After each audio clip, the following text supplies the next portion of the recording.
Hello friends, welcome to Suvaiyana Samayal. இன்னைக்கு நம்ம சுவையான சமையல் சேனல்ல ரொம்பவே சுவையான தர்பூசணி ஐஸ் எப்படி செய்யறது அப்படிங்கறத பார்க்கலாம். வாங்க வீடியோக்குள்ள போகலாம். சுவையான சமையல் சேனலை நீங்க இன்னும் சப்ஸ்கிரைப் பண்ணலனா சப்ஸ்கிரைப் பட்டனை கிளிக் பண்ணி சப்ஸ்கிரைப் பண்ணிக்கோங்க. கூடவே பக்கத்துல வர பெல் ஐகானை கிளிக் பண்ணி ஆல் செலக்ட் பண்ணிக்கோங்க. இந்த சேனல்ல வர வீடியோஸை மிஸ் பண்ணாம பாருங்க. தர்பூசணி பழத்தோட விதைகள் எல்லாம் எடுத்ததுக்கு அப்புறமா இந்த மாதிரி சின்ன சின்ன துண்டுகளாக கட் பண்ணி எடுத்திருக்கேன். ஒரு மிக்ஸி ஜாரில் கட் பண்ணி எடுத்துருக்கிற தர்பூசணி பழத்துண்டுகளாக சேர்த்துடலாம்.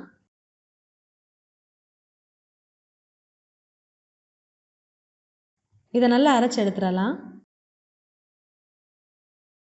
பாருங்கள், இதை நல்லாவே அரைச்சி எடுத்தாச்சு.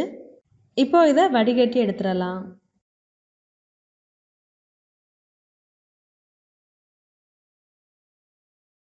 வடிகட்டி எடுத்தாச்சு. இப்போ இதில் 2 டேபிள் ஸ்பூன் பொடிச்ச சர்க்கரை சேர்த்துடலாம். நீங்கள் உங்கள் சுவைக்கு ஏற்ப சேர்த்துக்கோங்க. சேர்த்துட்டு இதை நல்லா கலந்து விட்டுறலாம்.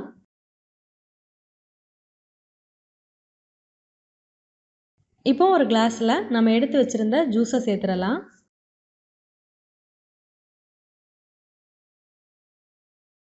இப்போ இந்த கிளாஸுக்கு மேலே இந்த மாதிரி ஒரு கவர் வச்சு அதுக்கு மேலே ரப்பர் பேண்ட் போட்டுடலாம்.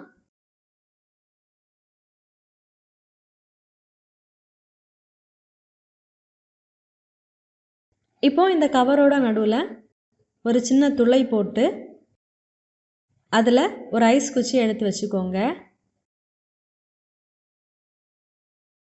இப்போ இதை ஃப்ரீசரில் ஒரு 8 மணி நேரம் வச்சு எடுத்துடலாம். இப்போ இதை ஃப்ரீசரில் வச்சு எடுத்தாச்சு. இதில் இருக்கிற ரப்பர் பேண்டை எடுத்துட்டு கவரை எடுத்துடலாம்.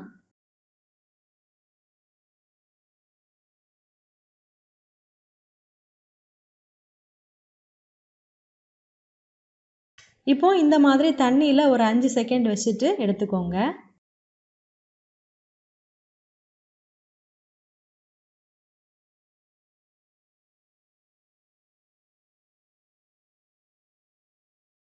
பாருங்கள், ரொம்பவே சுவையான தர்பூசணி ஐஸ் சுலபமாக ரெடி ஆகிடுச்சு. நீங்களும் இந்த மாதிரி செஞ்சு பாருங்கள். செஞ்சு பார்த்ததுக்கப்புறமா உங்கள் கமெண்ட்ஸை மறக்காமல் எங்களோட ஷேர் பண்ணுங்கள். இந்த வீடியோ உங்களுக்கு யூஸ்ஃபுல்லாக இருந்துச்சு அப்படின்னா உங்கள் நண்பர்களோட பகிர்ந்து கொள்ளுங்கள். நீங்கள் இன்னும் நம்ம சுவையான சமையல் சேனலை சப்ஸ்கிரைப் பண்ணலைன்னா மறக்காமல் சேனலை சப்ஸ்கிரைப் பண்ணிக்கோங்க. இந்த மாதிரி சுவையான ஒரு ரெசிபியோட நான் உங்களை சந்திக்கிறேன். அது வரைக்கும் சுவையாக சமைங்க, சுவையாக சாப்பிடுங்க. நன்றி.